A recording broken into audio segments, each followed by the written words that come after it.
Cilaka mapan saking ing diri priyangga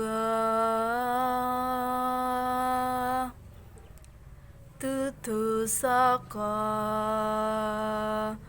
wong liya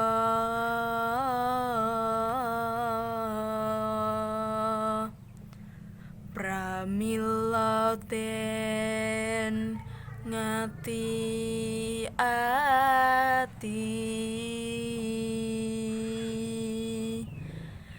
sakeh durgama